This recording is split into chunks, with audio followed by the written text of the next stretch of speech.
Mon nom est Étienne. Je me produis dans la scène locale depuis environ maintenant 3-4 ans. Quelques bands avant celui-ci. Voilà. Vie. Ça fait, oui, quelques années aussi que je suis dans la scène locale à Montréal. 2 ans que j'ai bâti Nahardella. Alors moi, je m'appelle Daniela et puis ça fait à moi environ à peu près 2 ans aussi là, dans la scène locale et avec Nahardella aussi. Allô, je m'appelle Jasmine et je me produis dans la scène locale depuis environ 3-4 ans. Est-ce que Nahardella est une personne? Est-ce une entité? Je ne sais pas. Mais j'ai reçu Nahardella, le nom, Nahardella, dans un rêve. En fait, j'explique un peu. C'est suite à un rêve où je surfais sur le web à la recherche de nouvelles musiques et j'ai trouvé un band un peu Europe de l'Est, musique un peu nordique, qui s'appelait Nahardella. Fait que je clique. J'écoute, puis ce que j'entends, c'est ma propre musique. Puis là, je suis un peu choquée. Puis je me dis, oh non, je me fais plagier, qu'est-ce qui se passe? Fait que je me réveille en sursaut, puis je retiens le nom. Puis je me souviens, ce band-là avait un logo où il y avait 3 montagnes. C'est resté imprégné dans mon esprit. Fait que je fais une recherche sur Internet, voir si le band existe. Et non, c'est un band qui n'existe pas, c'est un nom inconnu. Donc voilà, j'ai gardé ce nom-là pour un peu comme un saut de protection. C'est un peu un signe pour moi. Ma première expérience à jouer de la musique était, pour ma part, dans un contexte où j'étais chez moi. J'avais peut-être 3 ou 4 ans. Mes parents avaient un orgue à la maison.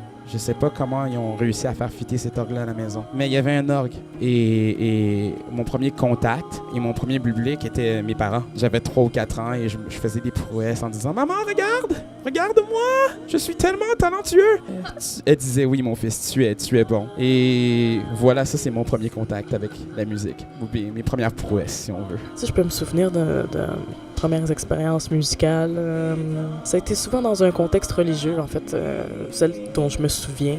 Donc, un contexte où on était au service, bien souvent, de la musique, au service des gens qui étaient là, au service d'une entité plus haute que nous. Alors moi, je dirais que mon premier contact avec la musique, oui, j'étais jeune, j'avais peut-être 6 ans, 7 ans, mais tu sais, j'entendais tout le temps ma mère surtout chanter à la maison quand elle était avec nous, mon père aussi qui jouait de la guitare régulièrement. Alors, je les ai vus, entendus, et puis par la suite, ça a été aussi un contexte religieux dans le sens que j'ai chanté dans la chorale de l'église à l'époque, puis j'étais très jeune, là, c'est vraiment mes premières expériences devant une salle, puis voilà.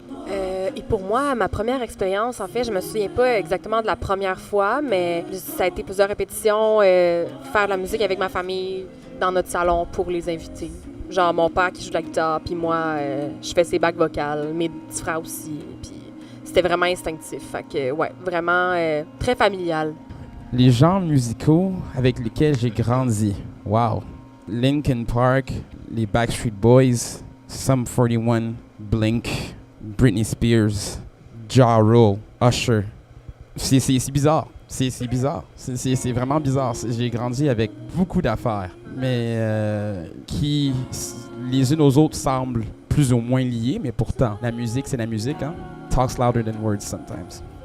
Ouais, j'ai grandi aussi dans un contexte musical extrêmement éclectique, où c'était la musique classique qui était conjointe avec du gros métal dans une même playlist.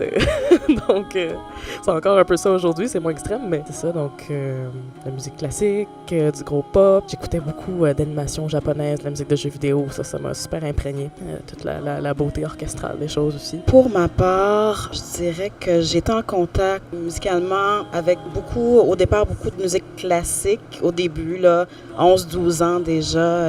À cet âge-là aussi, j'avais commencé à jouer de la guitare classique. J'écoutais beaucoup de guitare classique, que ce soit du piano, du violon. Ça m'a beaucoup marqué, cette musique-là. J'en écoute moins aujourd'hui parce qu'aujourd'hui, j'écoute vraiment de tout. Ça va du R&B au rock, au métal, au folk. À la maison, ma maman écoutait beaucoup de chansonniers français. Et puis, ça aussi, ça m'a marqué parce qu'il y a beaucoup de ces chanteurs-là et chanteuses-là dont je me rappelle et que je pourrais chanter aussi les paroles. Voilà. Pour ma part, il y a eu beaucoup de types de musique différents parce que mes parents sont quand même des mélomanes et des musiciens. Donc, Vivaldi, Pat Metheny, Bob Marley, Elvis. Stevie Wonder, toutes sortes de choses super diversifiées. Puis moi, par la suite, au primaire, primaire, c'est quand même jeune, j'ai commencé à écouter Eminem. Donc, ouais, Eminem, ça a été vraiment un de mes artistes préférés pendant longtemps. Black Eyed Peas, qu'est-ce que j'écoutais d'autre? C'est ça, du hip-hop. Dans le fond, beaucoup de hip-hop quand j'étais jeune, je dirais. Beaucoup de ça se mélange maintenant, là, aussi dans mes compositions, mais c'est ça, vraiment très, très diversifié. C'est le fun. J'en reviens pas aussi. Il y a, comme Étienne disait, ça a comme aucun lien les uns entre les autres. Donc... Oui, certainement. Je crois que c'est tout ce à quoi j'ai été exposée m'a beaucoup inspiré dans ce que je crée. Et pendant une certaine période, j'ai écouté beaucoup de folk. Un artiste, John Shannon, qui s'appelle, donc pas très connu, mais qui avait un univers extrêmement intime avec sa guitare et sa voix et tout ça. Puis moi, j'ai été inspirée à faire la même chose. Puis par la suite, j'ai comme pris ça, puis je l'ai comme étendu un peu, comment dire, j'ai grossi, disons, la guitare et la voix en un orchestre, disons. Alors, plusieurs voix. C'est ça que j'avais à l'esprit quand j'ai bâti Nahardella un peu. Définitivement, pour répondre à la question qui est comment ça nous a bâti dans notre parcours musical, ou du moins dans le mien, ça a beaucoup d'avoir été exposé à plusieurs styles, tempérer une approche artistique que tu peux avoir face à une certaine composition, une pièce. Au lieu d'être dans un extrême, ça te permet d'être un peu plus, de mon point de vue, balancé et de savoir mieux doser, mettre une balance plus juste dans une approche artistique qui est la tienne souvent. Des fois, tu te cherches, tu es comme, OK, est-ce que je suis en train de faire l'EDM, j'ai envie de faire une tune d'EDM, est-ce que je veux ça purement EDM? Non, tu prends tes influences autres et ça ajoute à la créativité que tu essaies de communiquer, tu sais, de donner. Ouais. Oui, je pense que oui, tout ce qu'on a écouté peut vraiment influencer ce qu'on fait aujourd'hui. Puis c'est ça, c'est possible de prendre tout ça puis de piger là-dedans, justement, comme on veut, puis aller gager, justement, qu'est-ce que tu veux faire comme mélange, mais en prenant des choses que tu connais. Donc, c'est ça, c'est le fun, tu peux créer un nouveau son comme ça. Au départ, c'était pas ma vision, mais il y a un certain moment où il y a des contraintes qui sont arrivées dans ma vie. Je pouvais plus jouer de guitare dû à la maladie. Puis j'ai dû en moi, trouver une manière de continuer à faire vivre cette musique-là. Puis je me suis dit, il me reste ma voix, il reste les voix. Puis pour moi, c'est ça, c'est là que j'ai approché chaque membre de ma famille, Jasmine ici, pour participer à ce projet-là. C'est comme ça que c'est né, en fait. Je crois que tout ce qui vient soutenir les voix, pour moi, c'était essentiel. Donc tout instrument qui va laisser la place aux voix, qui va les faire respirer ou qui va amplifier, était un bon choix. Dans le EP, il y a une contrebasse, il y a une guitare, il y a des percussions. Donc pour moi, c'était suffisant. Je voulais pas plus, je voulais pas moins non plus, parce que j'ai composé cette musique-là avec une guitare dans les mains. Donc c'était moi et ma guitare pendant tout le processus de création. Donc je voulais absolument retrouver cet élément-là au final. Pour moi, c'est un peu inévitable de mélanger ces deux mondes-là, parce que puis je crois que c'est un mélange qui se fait très bien, parce que dans cette musique-là plus ancienne, latine, c'est très aérien, puis on laisse la place, c'est ça, à l'harmonie, la beauté de l'harmonie. Puis je crois que l'élément rythmique, le beatbox, percussif, vient vraiment ajouter une présence à tout ça qui est vraiment importante pour moi, là. C'est surtout moi qui l'a choisi. J'ai pas demandé l'opinion des membres. Prochain EP, je vais consulter. En fait, j'ai pris ce titre-là parce que pour moi, dans l'époque de création, c'était tous des textes qui ont été formés dans des périodes assez sombres de mon parcours personnel, différents types d'épreuves et tout ça qui se passaient. Puis, je voulais utiliser, dans le fond, un peu cette énergie-là pour transmuter un peu ce qui se passait dans ma vie à travers des textes, à travers la musique, puis à travers la création de ce groupe-là. Le EP, c'est un peu un aboutissement de cette première phase, disons, qui s'est produite un peu dans mon parcours. Très bonne question. Je sais pas si les autres membres savent un peu. Est-ce que vous êtes déjà posé la question? Oui, légèrement. Je dirais que, en fait, si je me trompe pas sur l'album, il y a bel et bien une coulombe. Le mot que je cherchais, c'était corbeau. Mais le corbeau, dans cette noirceur-là, accompagné de la chandelle, crée en moi une lueur ou un espoir à venir. Donc, Nigredo se veut un EP, je crois, sombre un peu, on s'entend, dans son approche. Tout de même, laisse sous-entendre une lueur ou un espoir. C'est comme ça que je l'interprète ou que je le vois, pour ma part. Ça me fait penser à un rituel, en fait, là, de la sorcellerie. Est-ce que c'est de la magie blanche, de la magie noire? Je sais pas, je connais pas ça. Peut-être de purification, peut-être, vie? Ça fait du sens. C'est très, c'est révélateur, parce que moi, j'ai jamais vu ça comme ça. Dans le sens où toutes ces choses-là sommeillaient en moi ou étaient en moi, et j'ai juste composé avec ce qui était disponible. en moi, puis les ressources aussi, les voix qui étaient prêtes à participer. Fait que pour moi, tout fait du sens. Mais quand tu me mets ça devant ma face, je suis comme, oh wow, ok, oui, c'est vrai. Ça contraste énormément. Donc, non, c'est pas le but principal. C'est un produit c'est ça, de différentes influences un peu qui sont venues me toucher dans mon parcours. Donc, ouais. Il y a une part en moi qui est tout le temps à la recherche de contraste dans ma création, dans les textes, dans ce que je vis aussi. Puis j'essaie du mieux que je peux de rendre ça sensible dans la musique que je crée. Moi, il y a une signification très précise de ça, mais je sais pas pour les membres, qu'est-ce que ça évoque en vous, qu'est-ce que ça... La chanson Trois montagnes, dans l'EP, représente pour moi beaucoup dans son style et son approche, oui, effectivement quelque chose de très gaélique, mais aussi fait une grande allusion au folklore québécois, d'une certaine façon, dans son style et son approche. Si on regarde beaucoup, et là je m'aventure dans un terrain que je ne connais peu ou pas, mais dans certaines chansons québécoises, on faisait aussi usage de ce qu'on appelle du parler qui veut dire absolument rien dans certaines chansons. Et de cette même façon, j'ai l'impression que la chanson, et je ne sais pas si c'était l'intention première, mais reprend un peu ces éléments et ces thèmes-là. Et c'est pour ça que je crois que beaucoup de Québécois, du moins qui viennent du Québec et qui aiment le Québec, se retrouvent dans cette chanson-là. En fait, Trois montagnes est inspiré du rêve dans lequel j'ai reçu le nom de Nahardella. Donc, les Trois montagnes étaient le logo que j'avais vu du band nordique. Donc tout ça est un peu pour essayer de canaliser ce que j'ai reçu dans le rêve. Donc, en parlant dans une langue que je ne connaissais pas, donc j'ai écrit une mélodie, tout simplement. Puis j'ai été avec un peu ce que je connaissais de lignes un peu folkloriques, tu sais, qui pouvaient sonner folkloriques, puis ajouter un peu les éléments percussifs de ce qui me rejoint plus. Puis c'est ça. Donc c'est un peu un mélange de toutes ces influences-là qui étaient en moi, puis de rendre hommage un peu à cet esprit qui est venu me communiquer quelque chose.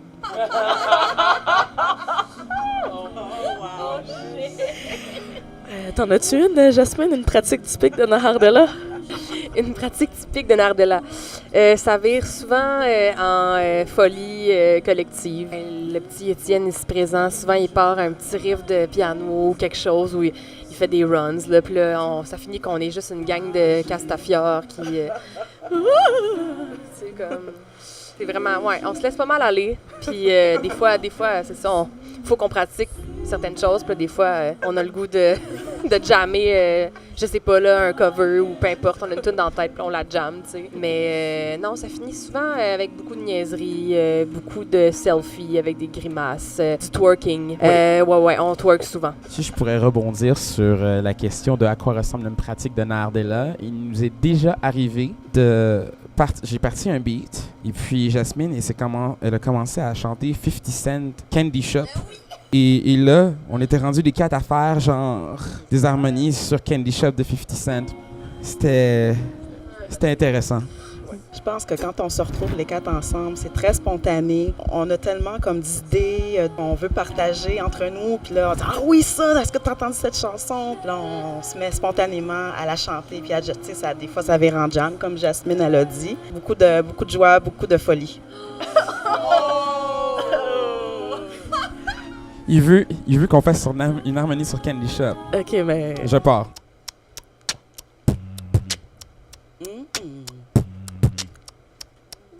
One, two.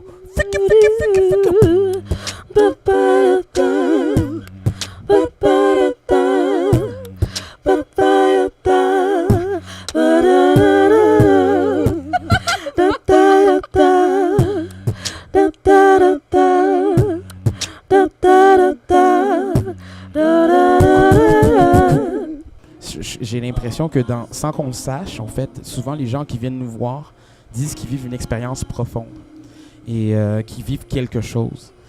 Je crois que la musique latine, de ses influences aériennes et la musique africaine qui est très, très grounded, c'est comme si la terre rencontrait le ciel d'une certaine façon. Et ça crée... Et c'est un peu cette expérience-là qu'on vit en concert. C'est comme si c'était plus que juste du son pur. Ces deux styles-là créent vraiment cette tension-là qui, je crois, rejoignent beaucoup les personnes sans qu'ils le savent. Je crois que l'un de nos lieux préférés pour se représenter et performer, c'est dans des lieux où c'est un contexte un peu plus intime, où on a quelques personnes qui viennent nous écouter, mais pas par simple « Ah, OK, ils sont là », mais plutôt par intention. Ils ont entendu parler de nous et par petit événement, ils sont présents. Et en étant proches, ils peuvent aussi mieux ressentir ce qu'on tente de véhiculer au travers de cette musique-là. Vraiment, les contextes intimes, je crois, sont nos préférés. On a eu la chance de faire un show d'appartement. Je crois que c'était pendant l'hiver. Et c'était une expérience incroyable. Je me souviens, on avait amené 2 artistes qui faisaient des performances électro, The Black Edge et Jeeb, puis qui introduisaient la soirée. Puis nous, on a fait notre performance ensuite. Donc c'était vraiment un très bel événement, je me souviens. Moi, ce que j'ai remarqué, c'est ça. Avec les contextes intimes dans lesquels on performe, les gens ont la possibilité de vraiment ressentir l'expérience Nahardella. Souvent, ils viennent nous voir directement, puis ils nous disent « Écoute, cette chanson-là est venue me chercher. » Puis là, ils nous posent des questions, comment vous l'avez écrit, puis tout ça. Fait que c'est vraiment, les gens sont touchés et on a la possibilité de les toucher aussi dans ce contexte-là qui est plus intime. Il y a aussi le fait que Nardella, c'est quand même assez, c'est pas comme un gros band super amplifié, donc ça prend un endroit assez calme aussi, ça prend de l'écoute. Donc c'est pour ça aussi que les moments plus, les endroits plus intimes, c'est vraiment, c'est ce qui fonctionne avec nous. C'est la formule gagnante. On joue, on a du plaisir, puis on essaie de ressentir le pouls des gens, puis que les gens ressentent notre pouls, puis notre intensité. Donc c'est un peu ça, quoi. La réception est drôlement bien reçue. Je m'explique. Venant d'un environnement moi-même pop, qui a grandi énormément dans beaucoup de pop, d'avoir cette rencontre entre la musique très très dite religieuse, latine et groundée africaine, viennent d'une drôle de manière rejoindre les gens à laquelle je ne m'attendais pas. Les gens répondent très bien. C'est ce que j'en pense, vraiment. Je crois que les gens sont toujours très surpris quand ils ont un premier contact avec notre musique. Ils sont toujours un peu comme « Wow, j'ai vécu quelque chose, merci ». C'est comme... Puis c'est ça, c'est tout un honneur de pouvoir comme partager ça. Lorsqu'ils sont en contact avec notre musique, les gens ont des réactions auxquelles on ne s'attend pas. C'est toujours très, très positif comme réaction. Je pense que c'est une belle réception. En général, les gens trouvent que c'est vraiment relaxant d'écouter Nardella. J'ai une amie qui écoute ça dans sa voiture. C'est une musicienne de trad, puis elle a vraiment aimé ça. Puis j'ai aussi un autre ami que lui, c'est quand il fait des crises d'anxiété, je pense. Il écoute Nardella. Donc, ouais, c'est méditatif comme musique aussi. Donc, même quand on pratique, là, moi, je me sens un peu comme en transe là, quand on pratique, quand on fait des shows, des fois, là, c'est fou, là. La scène montréalaise est vraiment incroyable. Je suis tout le temps fascinée à chaque fois que je sors en quelque part ou que quelqu'un me suggère d'aller voir un show. Il y a tout le temps quelque chose qui se passe. De l'extrêmement bonne musique, de très haute qualité. Donc, il y a de tout, vraiment. Je suis très heureuse de faire partie de ce melting pot. Qu'est-ce qui s'en vient? En fait, on a commencé un processus de création, qui va être complètement différent de ce qu'on a fait auparavant. Voilà, il y a ça. Donc, il n'y a pas de date défixée nulle part. Donc, c'est vraiment, on est dans la fournaise. Puis, on va essayer de participer dans des concours un peu partout. Donc, c'est un peu ça. On veut solidifier ce qui est déjà là, puis créer.